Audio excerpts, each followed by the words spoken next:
La crise sanitaire a révélé les conséquences du désengagement de l'État dans la recherche publique. La LPPR récemment adoptée ne va pas améliorer la situation.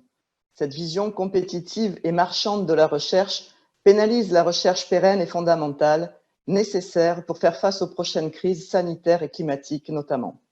Constat éloquent, le financement public de la recherche fondamentale dans la santé a diminué de 28% entre 2011 et 2018. Dans le même temps, il a augmenté de 11% en Allemagne et de 16% au Royaume-Uni. Le fonctionnement actuel de la recherche confine à l'absurde et ce n'est pas le laboratoire Valneva qui dira le contraire. En effet, s'il est en train de développer un vaccin contre la Covid-19, c'est parce qu'il a obtenu un financement du Royaume-Uni. Exemple emblématique de la course au profit au mépris de l'intérêt général, Sanofi a obtenu plus d'1 milliard d'euros d'aide publique sur 10 ans par l'intermédiaire du CIR.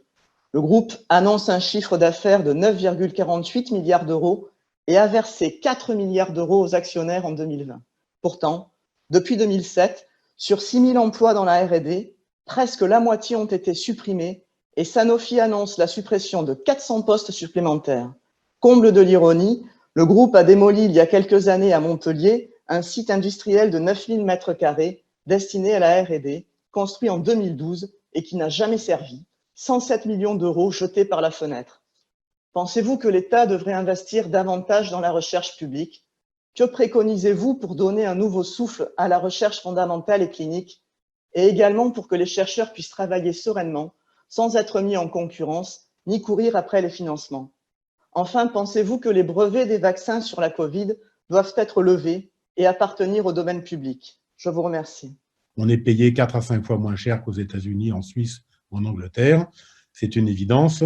Donc, évidemment, on est dans des conditions qu'on peut dire lamentables par rapport à nos voisins en France.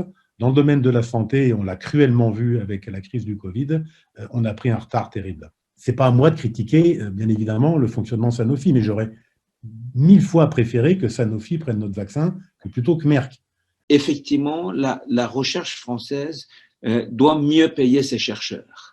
Les conditions des chercheurs doivent s'améliorer. Je pense que ça a été dit par Mme Hérin, par Mme Réziguier. Vous avez tout dit que ça, c'est quelque chose d'important. Les brevets et le fait que ces vaccins devraient probablement pouvoir finalement être un bien mondial, moi je vais évidemment dans ce sens-là. On a absolument besoin, nous, je pense, d'avoir des financements conséquents si on veut mener une recherche de qualité. Effectivement, on a besoin de moyens. Alors pour la recherche clinique, évidemment, moi je vais défendre plutôt la chapelle de la recherche fondamentale. On a aussi besoin de moyens. Oui, la baisse de la biodiversité et le dérèglement climatique vont entraîner d'autres émergences. Il y a Ebola qui est en train de ressortir en Afrique de l'Ouest. J'espère qu'Ebola n'arrivera jamais chez nous. Ça demande des investissements à la fois financiers pour nos salaires, pour nos fonds propres de recherche, mais aussi des moyens humains, c'est-à-dire qu'il nous faut des chercheurs, il faut qu'on puisse recruter des ingénieurs, des chercheurs, des techniciens dans nos labos de recherche.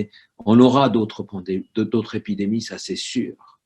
Et vraiment, il faut qu'on soit dans la recherche pour préparer la riposte.